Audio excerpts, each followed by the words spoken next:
যুক্তরাষ্ট্রের লুইজিয়ানায় বর্ষবরণ অনুষ্ঠানে গাড়ি চাপা ও বন্দুক হামলায় নিহত বেড়ে ১৫ জনে দাঁড়িয়েছে। আহত অন্তত ৩৫ জন। হামলায় ব্যবহৃত পিকআপ ট্রাকে আইএসের পতাকা পাওয়ার কথা জানিয়েছে মার্কিন কেন্দ্রীয় তদন্তকারী সংস্থা এফবিআই। সন্দেহভাজন হামলাকারীর নাম শামসুদ্দিন জব্বার। তিনি যুক্তরাষ্ট্রের টেক্সাসের বাসিন্দা। তবে এখনও হামলার কারণ জানতে পারেনি পুলিশ।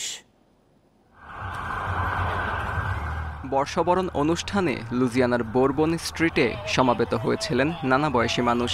স্থানীয় সময় রাত ৩:১৫টার দিকে হঠাৎই সেই ভিড়ের মধ্যে উঠে যায় একটি পিকআপ ট্রাক। প্রত্যক্ষদর্শীরা জানায় এরপরই ট্রাক থেকে নেমে এলোপাতাড়ি গুলি ছোড়ে চালক। এ সময় ২ পুলিশ সদস্য আহত হন, পরে পাল্টা গুলি ছোড়ে পুলিশও। নিউ অরলিন্সের পুলিশ প্রধান এক সংবাদ সম্মেলনে জানান, এই ব্যক্তি যত বেশি সম্ভব মানুষকে চাপা দেওয়ার চেষ্টা করেছিল। তার উদ্দেশ্য ছিল ব্যাপক হত্যাকাণ্ড ও ধ্বংসযজ্ঞ ঘটানো। এই ঘটনাকে ইচ্ছাকৃত উল্লেখ করলেও একে সন্ত্রাসী হামলা বলতে নারাজ এফবিআই।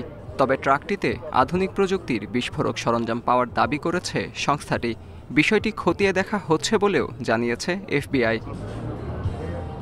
আহতদের হাসপাতালে পাঠানো হয়েছে। ঘটনাস্থলে মোতায়েন করা হয়েছে জননিরাপত্তা কর্মী। এই ঘটনার নিন্দা জানিয়েছেন লুইজিয়ানার গভর্নর। রাজ্যের গভর্নর ও হোয়াইট হাউসের সাথে আমি সরাসরি যোগাযোগ রাখছি। আমি নিহতদের জন্য প্রার্থনা করছি।